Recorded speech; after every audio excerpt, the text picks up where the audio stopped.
Welcome to Martini Time. So I always look forward to my happy half hour with you. I don't spend an hour, happy hour with you, just a half hour, maybe 20 minutes. So,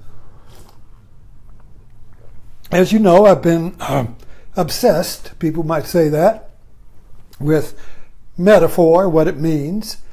And I got this virus, this obsession from Joseph Campbell. He did it.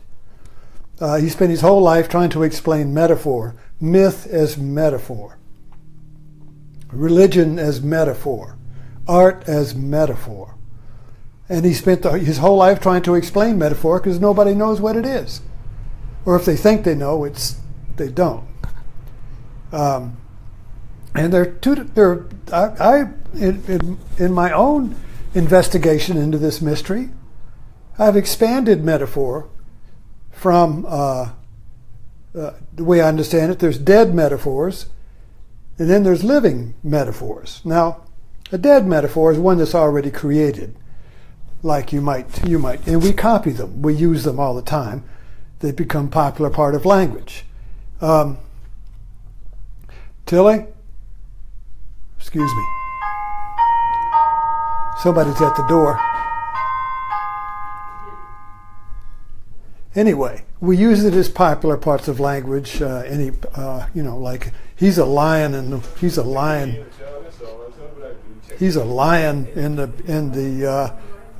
meeting or something. That's a metaphor. He is a lion.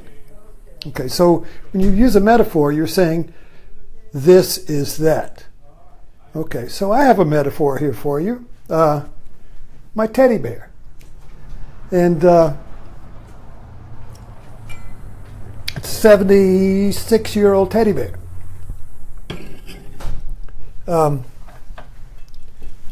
Mr. Bean has the teddy bear. Well, he lost his eye. I can't find it. And his hair's coming out a little bit. But he's still in pretty good shape for a 76-year-old teddy bear. And I guess it looks like somebody sewed up his feet. And anyway, I love my teddy bear. Mr. Bean loves his teddy bear too. And I think Mr. Bean was trying to tell us something. If you ever watch Mr. Bean, he is a metaphor. So I often feel like I'm Mr. Bean. So it's very different. Now, how is a teddy bear a metaphor? Well, the metaphor is that I am the teddy bear. Now, the teddy bear, you see, has two meanings. It's a teddy bear. It's not a real bear. It's a teddy bear, stuffed animal. It's a fact, right? But when I am in relationship with it as a metaphor, it points in two different ways. It points to itself as a thing, but it points to me. So I am the teddy bear. When a child hugs a teddy bear, they're not hugging a real bear. They're not hugging a doll, just a piece of cloth, a bunch of fur or something. Well, that's the fact of it. But they're hugging themselves. So the metaphor becomes a mediator between a thing and your subjective heart. So see, here we are. We've got two dimensions here. There's the external, objective world of things. If you look up here, these are all things. You know, this is a thing, a little Hote, little happy Buddha. This is a thing, has a use, find it in the dictionary, you see. But when you turn it into a metaphor, it becomes alchemy. Because it becomes a mediator between the objective fact and your subjective I. So when a child, well, here's another one here. Let me see if I can reach it. Yeah, my mother made these. Made a little boy, Andy boy, and an Andy girl. Isn't that cute? See? So a little girl would love that. Oh, she would just love that, you see. Is she loving some yarn and cloth, you see? No. She's not loving the fact of this. She's loving it metaphorically so that she experiences her self-love, through the mediator of the metaphor. So the metaphor is a mediator between the subjective and the objective dimensions of our life. See, our subjective dimension is isolated in a world of things, and everybody is judging everything on its objective value. We even judge ourselves objectively. You say, oh, I'm a victim. Well, that's an objective judgment. And if you judge yourself objectively as a victim, somebody else says, well, you must feel victimized. So then you look at yourself through the objective eye and say, yes, that person hurt me or something, I'm a victim. And then you're into the blame game, and now you're all the victim and all that, you see. But that's because the objective definition dominates the subjective, you see. What is the subjective dimension? All right, the objective dimension is what I am. Okay? Go on profile on your Facebook, you got all your profiles on what you are, all definitions of yourself, what you like, your values, your religion, your philosophy, your age, your relationship. That's all objective. That's all teddy bear as a bag of fur, you see. And so, but what is the subjective dimension? That's buried. That's a ghost in our culture. The subjective is that I am, not what I am. What I am is objective. You can write it out, make a list, or you can say what I'm not.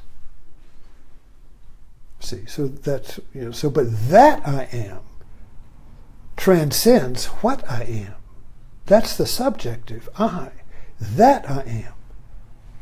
So when we get it, so a metaphor then becomes a mediator between the objective definition of the objects of the world and the transcendent I, that I am, that all of us are. But we're locked in there. We can't get out. We're in a prison. So when we get a mediator, somebody gives a child a teddy bear. You see, oh, I love that teddy bear, you see. Why do I love the teddy bear? It frees my that I am. With the teddy bear, I am. I am through the mediation of the teddy bear. So all living metaphors work this way, you see. So even our friend Jesus is a metaphor. If you make Jesus into a fact, into an object that existed in time, at a place that has qualities and definitions, you're turning Jesus into a bag of fur, a fact. The metaphorical alchemy is lost.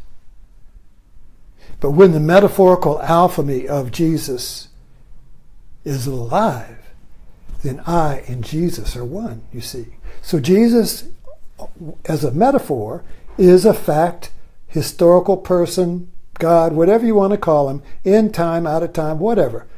As long as you are objectively qualifying Jesus as something, it's objective. Now you can all differ on what something Jesus is, but the common denominator, it's something. And something is objective. And objective is not that I am. That I am is not something. What I am is something. These are two dimensions that exist ambiguously, or two mutually opposite or separate dimensions that make the whole, you see. So the whole of me, the whole of you, is your subjective that I am and the objective what I am. But our culture makes what I am the dominant way of seeing ourselves. And the that I am is repressed or buried or forgotten, you see. So when we get a metaphor, we discover a metaphor, and it could be any. If it's we create our own metaphors. In quilting, for instance, a person loves quilting, and maybe in the rest of the world they're a failure, a victim, I can't do anything, they're repressed, beat down. But in quilting, that I am. There I'm free, you see. So the quilting then becomes a metaphor for the liberation of I, that I am, the I am, you see. So the I am is always looking for liberation from the tyranny of the objective world of things and its, you see. So when you have a metaphor, Martin Buber defined this as I-it versus I-thou. So the I-it world in the Western culture, it's changing now, but it has been dominantly objective, which is the scientific you. You see, everything it's materialism. It's mechanistic materialism. Everything is an it. Everything runs by cause and effect. Everything is linear in time. Everything is empirically verified. But the that I am is not empirically verified. You see, because for I am to be empirically verified means I've got to be a thing that people can verify and say, oh yeah, he's a victim. Oh yeah, he's a screwball, you see. So then we may accept that definition. A child that accepts the definition that the parents give him suffers under that definition their whole life, trying to be liberated from it. And maybe it's only when they have a teddy bear that they feel liberated, you see. So this idea of a living metaphor, first of all, has to be given. You can't use my metaphor. You can't use my teddy bear as your metaphor. Get your own metaphor. Get your own teddy bear, and it has to be given. It can't be bought.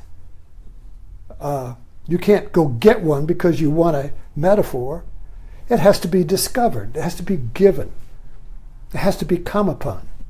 You see, it's a sacred spot.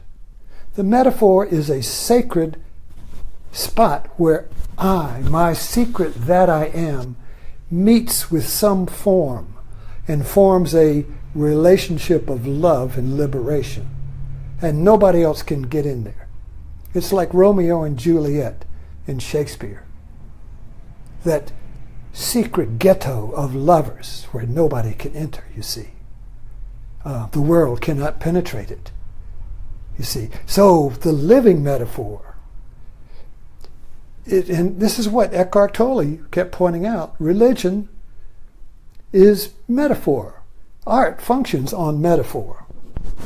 Art, dance, painting, writing, poetry, art, and religion, the language of these dimensions is metaphor. But we kill it when we make it objective and reference it to historical facts. You see. So then it's just that. But a metaphor is infinitely creative because it generates energy. This battery.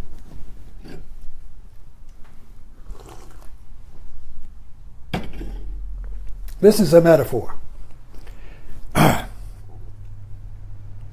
How is this a metaphor? It is a container of polarity, positive, negative. By containing these opposites, it generates energy. It's stored energy. You can plug it in, turn on a flashlight, but it'll run down because it's not living. Okay, so it's stored energy in a container that contains the contradiction or the polarity of positive and negative, or good and bad, or left and right, or whatever the polarity is. Whatever the polarity, The metaphor contains the polarity. So what's the polarity between the teddy bear and me? The teddy bear is a thing, a bag of fur, has the shape of a bear, but it's not a bear. It's a bag of fur with that resembles a little bear, but it's not a bear, it's a bag of fur. So when I and the teddy bear are one, it's like the positive and the negative are one. So I am not a teddy bear, you see. That I am. I have no what in my true nature. My true nature is that I am, not what I am. So when that I am embraces this object, that these are two, this is a polarity contained in the metaphor, and that relationship with the metaphor generates creative energy. It generates love. So the child who embraces his teddy bear is generating heart love. Wah, wah, wah, wah, wah, you see. He feels it. Okay? So in art, when you create a metaphor, which is what creativity is creating metaphors. When in your art you create a metaphor, you are actually crystallizing or containing energy, your energy, in the metaphor you created, and you put it on the wall or put it in a book, and other people can read it, and if they see the metaphorical meaning, they will get the same energy from that you put in it. It's a time capsule, you see. All art, all religion is like energy generating batteries that when you interact with it metaphorically and not objectively, oh, it's just a battery, or it's just a teddy bear, that's stupid. That's not rational. Well, it's a child, give it to the child. But it's not rational for Mr. Bean to have a teddy bear. It's not rational for me to have a teddy bear. I'm a grown man. Grow up. You see. So this idea of the living metaphor, first of all, has to be created or given to you. You can't just go out and buy it, because that has a objective purpose in it, you see. That's going to add on to who you are. But that I am cannot be added on to or taken away from. That I am is perfect. And you cannot take away from perfection, because if you do, you still end up with perfection. This battery, for instance, has a negative polarity end.